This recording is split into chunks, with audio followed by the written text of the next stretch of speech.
अस्सलाम वालेकुम। Last time जो हम लोगों ने टॉपिक पढ़ा था वो रिमूवल ऑफ परमानेंट हार्डनेस पढ़ा था। बेसिकली जो हमारा मेन टॉपिक चल रहा है वो है hardness of water. Soft and hard water हम लोग पढ़े थे कि सॉफ्ट वाटर का हम लोगों ने पढ़ा था। सॉफ्ट वाटर ऐसा वाटर होता है जिसमें साबुन झाग नहीं बनाता। सॉरी, सॉफ्ट वाटर ऐसा वाटर होता है जिसमें साबुन झाग बनाता है, और हार्ड वाटर ऐसा वाटर होता है जिसमें साबुन झाग नहीं बनाता। और हार्ड वाटर का हम लोगों ने पढ़ा था कि कोई भी वाटर हार्ड होता है, कोई भी सॉफ्ट वाटर हार्ड हो जाता है because of the presence of ions of calcium and magnesium.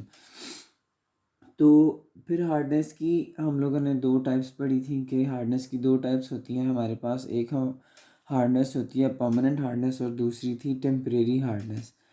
Temporary hardness हम लोगों ने पढ़ा था कि it is because of presence of bicarbonates of calcium and magnesium. और परमानेंट हार्डनेस हम लोगों ने पढ़ा था कि परमानेंट हार्डनेस होती है कैल्शियम और मैग्नीशियम के सल्फेट आयंस की वजह से, या फिर कैल्शियम और मैग्नीशियम के क्लोराइड आयंस की वजह से। और फिर उसके बाद हम लोगों ने पढ़ा था कि हम लोग टेम्परेरी हार्डनेस को रिमूव किस तरह कर सकते हैं, और फिर हम लोगों ने पढ़ा था परमानेंट हार्डनेस को हम लोग किस तरह रिमूव करते हैं। टेम्परेरी हार्डनेस को रिमूव करने के भी दो मेथड्स थे, और परमानेंट हार्डनेस रिमूव करने के भी दो मेथड्स थे। टेम्परेरी हार्डनेस के जो थे वो था, एक बॉइलिंग था, बाय बॉइलिंग, और दूसरा था बाय क्लार्क्स मेथड और केमिकल मेथड। और परमानेंट हार्डनेस का हम लोगों ने पढ़ा था कि वो बाय बॉइलिंग नहीं जाती, उसको केमिकल रिएक्शंस के थ्रू हम लोग ठीक करते हैं। और परमानेंट हार्डनेस हमारे पास पहला मेथड था बाय यूजिंग वॉशिंग सोडा और सोडियम कार्बोनेट Na2CO3, और सेकंड मेथड था कि सोडियम जियोलाइट को इस्तेमाल करना। तो इस तरह हम लोगों ने लास्ट जो पढ़ा था वो परमानेंट हार्डनेस की रिमूवल पढ़ी थी। उसके बाद जो नेक्स्ट टॉपिक हमारे पास आता है वो आता है disadvantages of hard water. Hard water में जैसे हम लोगों ने पढ़ा था कि इसकी डेफिनेशन में ही कि हार्ड वाटर वो वाटर होता है जिसमें साबुन झाग नहीं बनाता। सो इसीलिए इसका पहला पॉइंट यही आता है डिसएडवांटेजेस में कि कंजम्पशन ऑफ मोर सोप। कि सोप जब हम इसको यूज़ करते हैं, hard water consumes large amount of soap in washing purposes. कि कोई भी आप क्लीनिंग के लिए हम जब यूज़ करते हैं वॉशिंग ऑफ क्लॉथ्स और washing of some any other thing, हम लोग क्लीनिंग पर्पस के लिए, वॉशिंग पर्पस के लिए हम लोग जब भी हार्ड वाटर को यूज़ करते हैं तो hard water will consume more soap, क्योंकि सोप उसमें झाग नहीं बनाता। तो इसीलिए जब झाग नहीं बनेगी तो ये ज़्यादा साबुन यूज़ इसमें होगा और क्लीनिंग ठीक से नहीं होती है। सेकेंड वन है स्टमक डिसऑर्डर्स। हार्ड वाटर जो होता है इसमें कैल्शियम एंड मैग्नीशियम के आयंस होते हैं, तो इस वजह से इट काजेज द डिसएडवांटेजेस और डिसऑर्डर्स ऑफ स्टमक। के इसके ज़्यादा ड्रिंकिंग से, इसके ज़्यादा पीने की वजह से स्टमक की बीमारियां लगती हैं। उसके अलावा नेक्स्ट हमारे पास जो आता है वो आता है कि unfit for use and steam engine.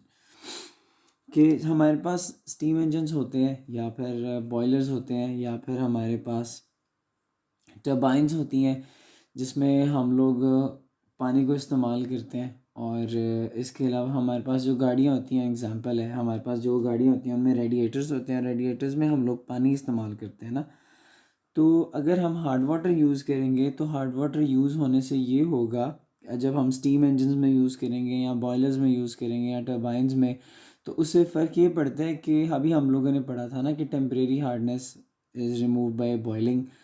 तो जब पानी गर्म होता है, या अगर उसके अंदर कैल्शियम एंड मैग्नीशियम आयंस होंगे, सल्फेट या क्लोराइड आयंस के, या फिर bicarbonates of calcium and magnesium, यानी टेम्परेरी और परमानेंट हार्डनेस, जो जब पानी हार्ड वाटर गर्म होता है ना, तो गर्म होने की वजह से जो हार्ड वाटर के अंदर कैल्शियम और मैग्नीशियम के आयंस होते हैं वो इनसाइड द पाइप्स लेयर्स बना लेते हैं।